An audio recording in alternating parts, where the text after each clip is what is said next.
les grands sacrificateurs Papa Sayala. Il y a seulement le Bino, Alemba Bino, Azali Katina Bino. Azali Katina Bino, voilà, tu es quoi, non, c'est les Bino que ce soir. Les rendez-vous est plus ce soir. Le nom n'a pourquoi na 20h, heure de Paris, pour être tout mec solo la Bino. Le vrai problème, c'est ce qui se passe actuellement dans le quartier Koloko, c'est grand chaos. Oh, l'Occident prépare contre le Congo. C'est vrai que nous devons douter de la réalité de ce qui nous arrive. De vivre non, donc au moins la non, pour les Kanakati dans le Congo dans tout ça. Mais il y a biso Bakawa modèle non. Pour être les Congos ne méritent, les Congolais ne méritent pas ces grands Congos. Les Congolais ne méritent pas ces grands Congos. Alors, mes chers amis, pendant ce Congo, le Katina Bino, donc ça le développement va siéger au dos sur le Bino, les chaos, ils ont plané autour du Congo. Ebola, pour expliquer Bino, c'est quoi Ebola?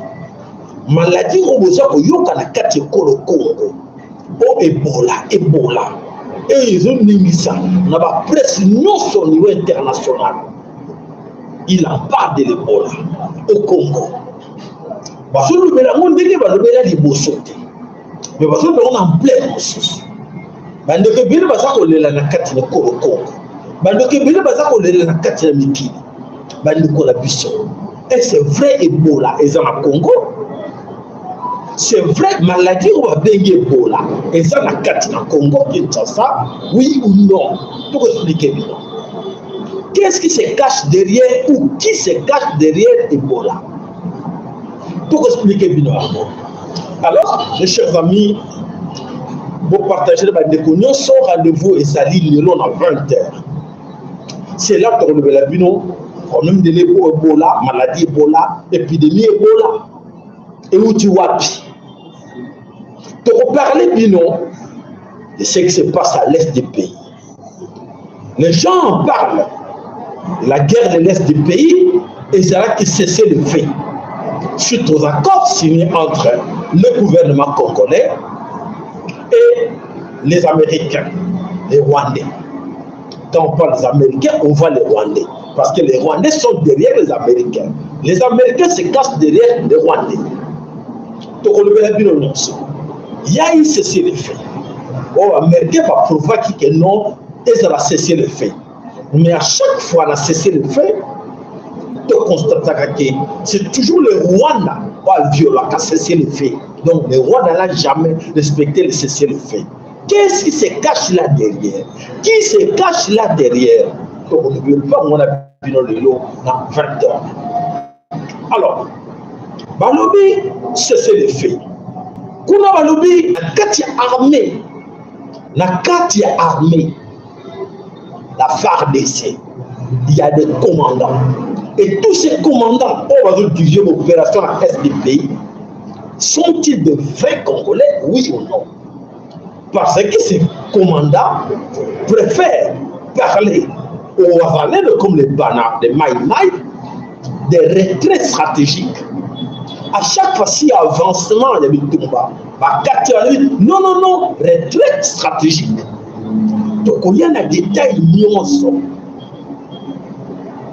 On les a connus dans la Katina, est du pays.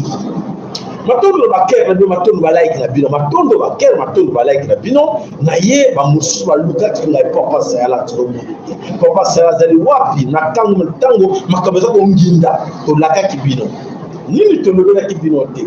Nini sengel to ba ki sala bino na moment o. Mais to ça wana pona bino. Matondo na ba ndeko penso ba zaka très fidèle na chaîne la biso na kanisi.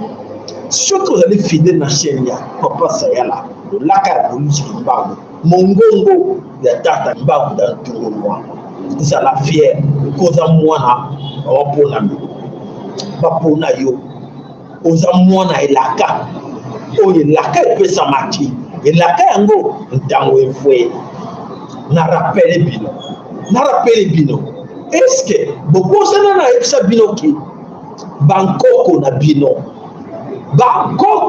bino vos ancêtres, vos divinités, to nobela bino, to belela na papa mafolo malala, to belela na koko mafolo malala, nana yoka bisote, to nobela ki bino, nous to nobela ki bino, dangu fweni. Oya banako ndima teke to koma na étape o to komi na ngolelo na kalisi moko na bino azako le sika zali papa fona banako bango papa sera ba banako makambo yo bakokota pona maboto na Congo papa sera pa mafolo balobaki to lebele kibino uvira ekokwea te to pesa ki bandeko puissance oya bane longa balobi bosala bopoete uvire kwea te pona nini bandeko batosaki biso te pona nini bandeko oya mambinga oyo tobengi ya mai bayokelaki biso te bandeko bomilengele toza na bino lelo na pokwa lelo na 20h heure de Paris topesa bino nyonso oyo tobombelaki bino bamama ebele baleli papa sayela kuna balobi ebole ezobomba papa sayela kuna guerre osertera este papa sayela azoloba te aza wapi nalobela bino nyonso tokovivre yango bobosana te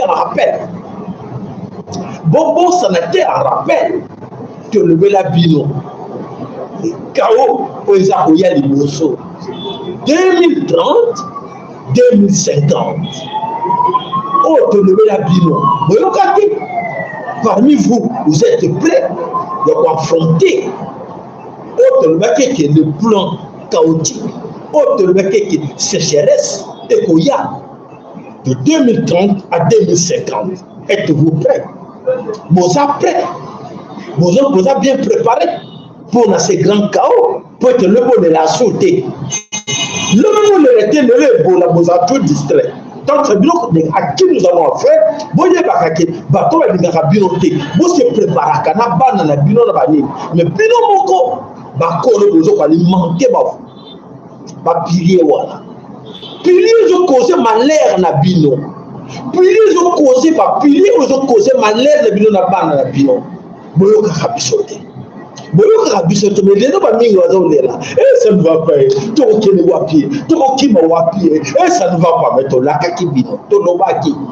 Êtes-vous prêts? Nzerani ne sengeli bolanda. Nzerani ne wapi sengeli to belela. Wapi sengeli to kimela.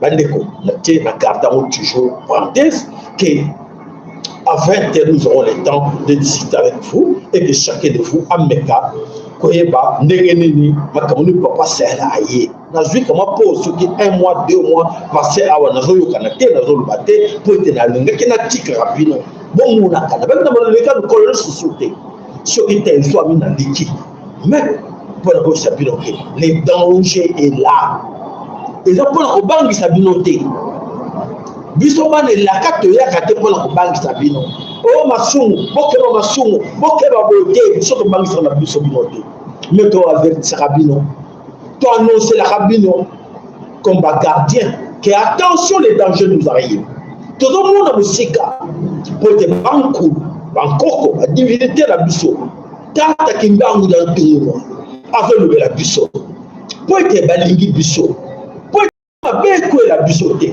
bandeko kaka bandeko bolandaka boyoka bemission na biso totali avant mpona koyeba ke tomikele ekeba balobaki boyi ekoya so bayebi so keno ntango na livre bokotanga te na biso tolobela bino yango nyonso tolobela bino toprépare yango nyonso toloba na maloba boyi nani ayoka te lelo bozolela nani toleri te nanu toleri te parce que danger eza koya écrit à nous na koyeba moko la biso ayeba ke non danger eza koyela biso liboso esengi biso moko tomilengele mpona yango En tout cas, mes sincères condoléances à la famille Kayenga.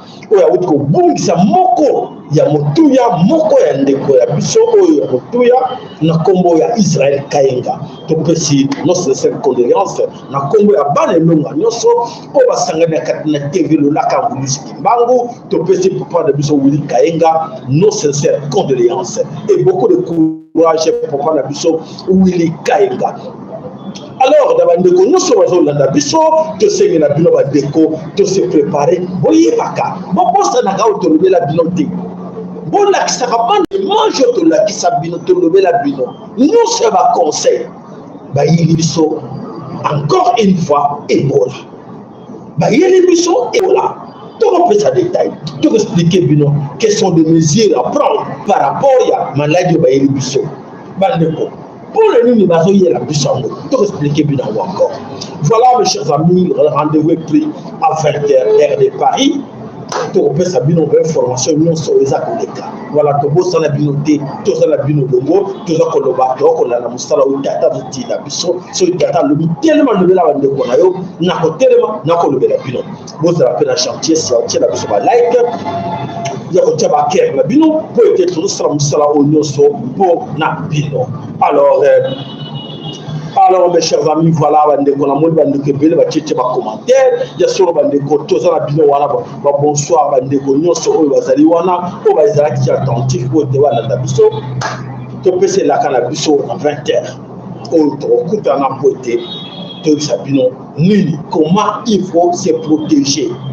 Se protéger pour te autres comme conseil bandeko o bazala bandeko na kati na mboka Congo baye ba poete na kati na ekolo Congo bandeko to sabino nyoso to bombi na to sabino nyoso na 20h matondo kati na bino kati na mabota na bino lelo nous sommes là jeudi 28 mai 2026 le rendez-vous est pris à 20h heure de Paris.